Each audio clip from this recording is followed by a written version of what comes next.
talk about World War II, of course, those names should come up immediately, from Joseph Stalin to Winston Churchill and all the way to Adolf Hitler. Those are the people who almost shook the world, or should I say, completely changed the world, according to the historians. However, there are still some unknown figures who also contributed to the outcome to the war and also changed the destiny of America. For example, how much did you know when I say the name Anna Rosenberg? Not much, right? So that's why today in this episode, we're going to talk about this woman, of course, along with a brand new book, which is entitled The Confidante, the Untold Story of the Woman who helped win World War II and shaped modern America. And this amazing book is written by Mr. Christopher Gorham. Now, Christopher is a lawyer and a teacher of modern American history at Westford Academy outside Boston. He has degrees in history from Tufts University and the University of Michigan, where he studied under legendary historian Sidney Fine. Of course, he is the author of the book which we just mentioned. So in this episode, we're going to talk to Christopher regarding this amazing book. Well, Christopher, welcome to The Missing Piece. Welcome, Will, and welcome to your listeners. Well, Christopher, again, we're very excited about this conversation. Now, again, as we mentioned before, you wrote this book, which is entitled The Untold Story of the Woman Who Helped Win World War II, and the name is Anna Rosenberg. I know, typically speaking, that you got this question a lot about what inspired you to write this book, but I want to ask the question in another way, is how did you discover Anna Rosenberg at the first place, and what motivated you to decide to use her create this wonderful and, should I say, amazing book? Sure, that's a great question. As you mentioned at the top of the show, I teach modern American history here in the United States and in Boston, Massachusetts. And with some of my students, I saw a picture of Anna Rosenberg with President Harry Truman. This is about 5 or 6 years ago. And the president had a big smile on his face, and there was a very well-dressed woman. And the caption said, Anna Rosenberg, Assistant Secretary of Defense. And I thought, who is this well-dressed, well-coiffed woman who's a top official in the American military establishment? And so I went to look for a book on her. Who's Anna Rosenberg? And there were no books. So my students and I found that her papers were at Harvard, which is just a few miles from where we are. And we went down and looked at the Schlesinger Library at her papers. And the librarians pull out the crates of documents and papers and microfilm and photographs. And one of my students said, Mr. Gorham, come and take a look. And I opened up the box, and there was handwritten letters from Harry Truman, from Franklin Roosevelt, Eleanor Roosevelt, General Eisenhower, Senator Lyndon Johnson, President Lyndon Johnson. And Will, it was just a treasure trove of history. And I decided right then and there to write the book. Well, Christopher, again, based on the book, of course, that you mentioned, Anna Rosenberg wasn't really born into a silver spoon with in her mouth. Of course, she even wasn't born in the U.S. So correct me if I'm wrong, she was actually one of the immigrants that came to the country. But, interestingly speaking, that she was one of the immigrants who migrated to the country. How did she get the job to represent the U.S. in order to change the destiny of America? Because we know this, I guess, from this religious perspective, nothing really happened by chance. So what happened exactly to her, and also regarding her assignment on behalf of the U.S. government? That's a great question. Her beginnings are in Budapest, Hungary. She was born to a well-off family in Budapest, Hungary around the turn of the century. And her father provided furnishings for Emperor Franz Joseph. And Franz Joseph basically broke the contract with Anna's father, and he was ruined financially. And he was so bad off financially that he left the country. He basically left Hungary, and he sailed for New York, and he started to rebuild his life, like so many millions of immigrants, like you mentioned. And it took him 2 years. But after 2 years, he was able to call for his family, and Anna and Claire and her mother they joined him. Albert and his father was fiercely patriotic by that time. So in the 2 years of living in the United States, he had become fiercely patriotic. The American flag brought tears to his eyes. He loved the Pledge of Allegiance and those types of things. And he instilled those values and that love of America to his daughter Anna, and she also became fiercely patriotic at a very, very young age. So that was sort of the very beginning of what became this remarkable ascent up to the levers of power. Well, but Christopher, you think about it, again, you mentioned that Anna Rosenberg, he was very patriotic towards the country. And of course, she had, should I say, either diplomatic or personal relationship with those significant figures, again, all the way from Franklin Roosevelt to Truman and also to General Eisenhower, etc. But how did she able to stand out among those people? Because again, correct me if I'm wrong, you as a famous writer, of course, that we all know throughout the histories, women back in the days wasn't really, or should I say, were not really widely acknowledged. So for a woman that, again, as an immigrant and migrate to the country, simply speaking, wasn't just about her patriotism to the country. There gotta be something special regarding her characteristics that shaped her and built her to pave the way for her success in order to have this trust or relationship with the president or with the people around the president. How did she able to accomplish all of those? Sure. Well, she had not only inherent talents and skills, but what changed the trajectory of Anna Rosenberg's life, and her married name is Rosenberg. She married right after high school. This is about the years of World War I. But when she was in her 20s, she was mentored by two people in New York, which really changed the future for her. One was Belle Moskowitz. Belle Moskowitz is a woman that was basically the chief of staff, or the de facto chief of staff for the governor of New York. She was at the time, like you said, women did not have levers of power. Belle Moskowitz, however, did have power, but she exercised it behind the scenes.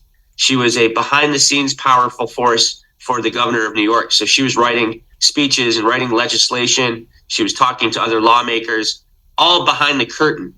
And she met Anna Rosenberg and brought her on as a protege and taught Anna how women could exercise power behind the scenes. She's sort of the political mother of Anna Rosenberg. Her political father was part of the Tammany Hall machine, a very famous political machine that operated out of New York for many, many decades. This guy, Jim Hagan, was a tough, bare-knuckled politician of the old school, and he taught Anna, retail politics, how to knock on doors, how to pick up the phone and make dozens and dozens and hundreds of phone calls, and how to raise funds and how to move the needle politically in the city of New York. So by her mid-20s, Anna Rosenberg really has this political education that, is like the PhD in New York City politics. And it was a few years later where that power was brought to bear when she met Eleanor Roosevelt. Now, Eleanor Roosevelt was not yet the first lady, but she was the wife of the man that was running for governor of New York, Franklin Delano Roosevelt. And Eleanor Roosevelt said, "Young lady, we could use someone like you on our team."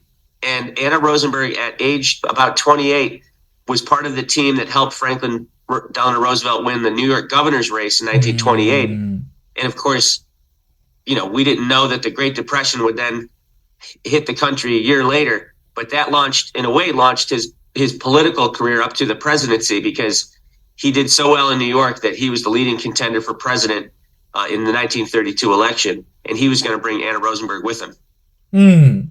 Christopher, again, I want to go back to the title of the book. Again, the first part is the woman, of course, referring to Anna Rosenberg, who helped win World War II. Again, I'm not really a fan of the big movies, but I know that we can easily use this title for an attractive movie or for this Hollywood blockbuster. But again, help us to understand, how did she actually contribute to the success of World War II for America? Because we know, again, when we talk about World War II, number one, it's complicated.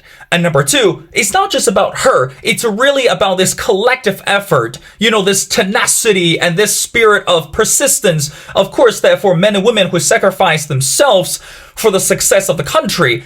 But this title is so appealing, is the woman who helped win World War II. So again, what is the story behind this, and how did she actually contribute to the war for America in able to survive and also to prosper in the end? After the New Deal, after the Great Depression, Roosevelt is in his second term, and Anna Rosenberg has everything she's ever done, she's done successfully. So he brings her to Washington, and in the months before World War II, for America, in the months before America's entry into World War II, she puts out a fire for the president by mediating a dispute between Black Americans who are being kept out of good-paying defense jobs and the White House, and that was a success. She did not only the morally right thing, but it was something that was able to strengthen the country at a time when the country wanted to show strength. Then in 1942-43, the United States is now in the middle of the war in the Pacific and in Europe. And of course, the factories all over the country, the shipyards, the airplane factories, they're all cranking up and manufacturing all the tools of war. The problem is that the labor force there weren't enough workers in some places. There was a surplus of workers in other places. Workers were jumping from job to job. There was absenteeism, all types of problems. Franklin Roosevelt calls upon the woman. Now he's calling Anna Rosenberg his Mrs. Fix-It. Roosevelt calls on his Mrs. Fix-It and stations her up in Buffalo, New York, where it was one of the major defense hubs of the country, and says, you got to fix this. She puts together, tens of thousands, almost 100,000 workers, out of thin air. She gets married women with children. She gets Black Americans, again, who'd been discriminated against, who weren't being given the jobs. She convinces the leaders of Buffalo that Black Americans need to be part of the solution, and they are. She gets high schoolers, disabled Americans. She puts together a workforce of almost 100,000 people in Buffalo, New York, and it works. The contracts are all satisfied. The arms are sent to the fronts where the men are fighting. Her plan, in one magazine, was called the Rosenberg Plan, and other magazines called it the Buffalo Plan, was then rolled out nationwide. So when you think about the arsenal of democracy, I think there's a tendency to think of it as sort of this monolithic thing that worked wonderfully, almost like you turned on a switch. But it was very dodgy in 1942 and 43 because of the labor situation. Anna Rosenberg fixed it, and she allowed the arsenal of democracy to fire on all cylinders. And that, of course, allowed the troops to fight with their fullest on the fronts of the war. Christopher, how do you think you can describe the relationship between Rosenberg with Franklin Roosevelt and, of course, with Truman? Again, I still remember the beginning of the conversation. You mentioned you saw the picture that Rosenberg stood next to Truman. Of course, we know that not everyone had the same opportunity or could be given to the opportunity that stand next to shoulders with the president.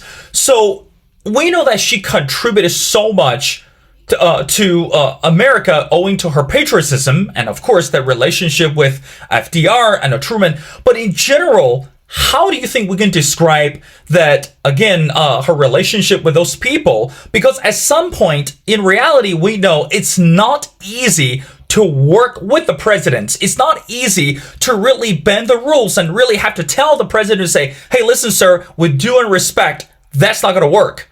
So how did she build her credibility with Franklin Roosevelt, even though she was the fixer? And how about Truman? And how about other significant people around her? She was brilliant. She was hardworking. She was a problem solver. She could fix things that she could solve problems before other people even realized they were on the horizon. She was a tremendous listener, Will. She could, Roosevelt was a great storyteller. He liked to tell his stories as a way to calm himself down during the war. Anna Rosenberg was a great listener. She herself could tell stories and make the president laugh. And, the two of them liked to spend time together, not only as a way to sort of de-stress, but to solve problems. They could sit there in the Oval Office or the president's study and discuss the problems of the country. And Anna, of course, with a track record of solving so many difficult problems, it was time well spent for Roosevelt. But she was genuine. She had the ability to, because she had been in labor mediation as a young businesswoman, she could talk to truck drivers on a genuine way and use the language that they might use, a little saltier language sometimes. But she could also talk to titans of industry. I mean, quite literally, the Rockefeller brothers. She mentored two of the Rockefeller brothers, so she could talk to, someone of very modest circumstances, and also talk to these young financial princes, and be genuine to everybody. She could talk to women. Women adored her and respected her just as much as men, and men in the military, men in business, men in politics. They saw that genuineness, the hard work, the great listening ability, the wit, the charm, and the chameleon-like set of skills that she possessed that allowed her to talk to everybody and make them feel that they were the only person in the world that mattered. Well, Christopher, I think you can agree with me that unlike today's politician, that Rosenberg did not just talk the talk, but she actually walked the walk. So in other words, she clearly demonstrated the principles that action speaks louder than words, and instead of just paying the lip services. Now, I want to get to the second part of the title. You also mentioned this woman shaped modern America. Let's talk about the reality. Today, politically speaking, this country is standing at the crossroads. Again, it's not just about the word democracy. It's not just about the international relations. How do you think that Anna Rosenberg, her story and her journey and her empowerment actually shaped modern America? Because we know today the society is way more complicated and sophisticated than the period of the war. So why do you crown her like that? The first thing goes back to the first way that Anna Rosenberg shaped what became modern America. It goes all the way back to the World War II years, when she was sent by Franklin Roosevelt to the battle zone in 1944 as his personal emissary. She traveled with the soldiers as they were fighting the Germans across France, and she learned from them something that surprised her. They wanted an education when they got back. If they were lucky enough to survive the war and get back to the United States, they didn't want to learn how to operate a new factory machine. They didn't want to learn, dance lessons. They wanted an education, a college education. Now, Will, this generation had grown up in the Great Depression. Then they'd gone off to war. They had never dreamed of such a thing as college. For people in the United States at that time, college was, the privilege of the wealthier people, the wealthier men, really. And now we have a whole generation, millions and millions and millions of, sort of ordinary Americans who want to go to college. And when she learned that from the GIs in Europe, she came back, she told Roosevelt, and the bill, the Servicemen's Readjustment Act of 1944, was then added on to with educational provision after educational provision. And we, of course, know it as the GI Bill. And why that bill is important to democracy and to modernizing the country is it elevated millions of these, soldiers to the middle class. They came back to New York. They went to NYU. They came back to Chicago. They went to college and so forth. And they got those degrees. They became dentists. They became lawyers. They became business owners. And millions and millions and millions of Americans were elevated into the middle class in the 1950s. And that's really thanks to the efforts of Anna Rosenberg back in World War II in 1944. Christopher, I know you're very busy. I got two more questions before letting you go, and I'll stay with me. Again, when we look at Anna Rosenberg, going back to her identity, that she was an immigrant, as you mentioned before, that she migrated to the country. And of course, later on, she was so patriotic and she decided to be dedicated her life to the success of the country. But today, when we talk about the role of immigrants, when we talk about the people who are living in the U.S. as immigrants, how significant do you think are those people today? And also, from the embodiment of Rosenberg, how do you think that we should understand the contribution of immigrants? Clearly, you teach history, and of course, you study modern American history. How do you think that we should teach the younger generations, or even teach the world, regarding the empowerment and also the contribution of the immigrants in this country today? What do you say to that, Christopher? Anna, of course, was an immigrant and a patriotic American, and she was a believer in a pluralistic society. She had come from, a pluralistic empire, but when she arrived in the United States, it was a pluralistic democracy. It was a pluralistic republic, a nation under laws. And she believed in that core belief that the United States at its best is a nation of immigrants. And that was a belief that never wavered. One commentator calls the United States a symphony of civilization. Other people have used the term melting pot, but melting pot means everybody's sort of melted down and the result is the same. A symphony of civilization is maybe the better phrase, in my opinion, because there could be there's some instruments over here, there's others over here. They might not all sound beautifully until they're in tune. Beg your pardon. But the United States at its best, in my belief, is when we are a symphony of civilization. When immigrants from around the world see America as that beacon of freedom, they come to the United States to build a better life. And that has contributed to American greatness for, since the last century, and continues to do so today. And I certainly am a believer in that. I think most Americans would believe that the nation of immigrants is who we are. But of course, as you are well aware, there are reactionary forces that want to see the United States as a whites only or a white Christian nation. And Anna Rosenberg obviously would disagree with that. A believer in pluralism, religious, racial, ethnic. That's what has made America great over the decades. Well, Christopher, I totally agree with you. Now, I want to end our conversation by going back to the simple question I ask every single author. Again, going back to the point is, your book is called The Confidant, the Untold Story of the Woman Who Helped Win World War II and Shaped Modern America. For everyone, or for anyone who has not heard or learned before regarding Anna Rosenberg, when they finish reading your book, what do you hope the most that they are able to appreciate? So in other words, what is the most important message or the lesson you hope the readers can understand when they finish reading your book? Go ahead, Christopher.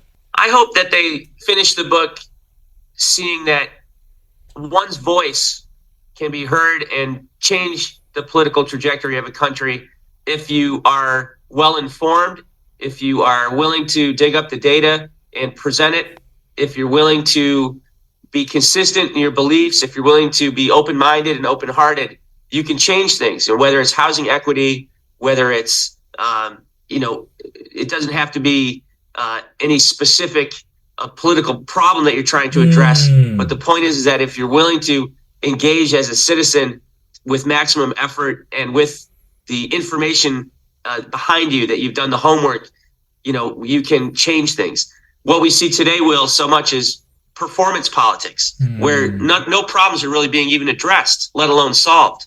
Anna Rosenberg was the exact opposite of that.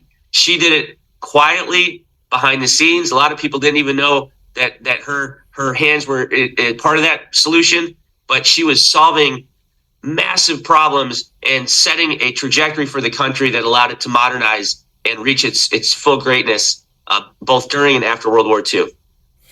Well said, Christopher. Of course, again, today, that when we look at modern American political crossroads or look at the political struggles, on one hand, we understand this is not going to be solved overnight, or some of the problems not going to go away, just by talking points. But on the other hand, it's really the collective effort. And instead of thinking about the division, it's time to think about the unification. Of course, there are so many lessons that we should learn from Anna Rosenberg. Well, ladies and gentlemen, it's my great honor to talk to Christopher Gorham. Again, Christopher is a lawyer and a teacher of modern American history at West Ford Academy outside Boston. And I strongly encourage everyone to go online or go to the bookstore, check out this amazing book written by Christopher, which is entitled The Confidant, the Untold Story of the Woman Who Helped Win World War II and Shaped Modern America. Well, Christopher, thank you so much for taking your time to be on the show. It's been a pleasure speaking to you, and we hope and I pray that your book gonna go very well. And we'd love to have you back on the show as we continue to follow your book and also follow your new publications. And again, regarding not only about America, but also around the world. And thank you so much for doing this.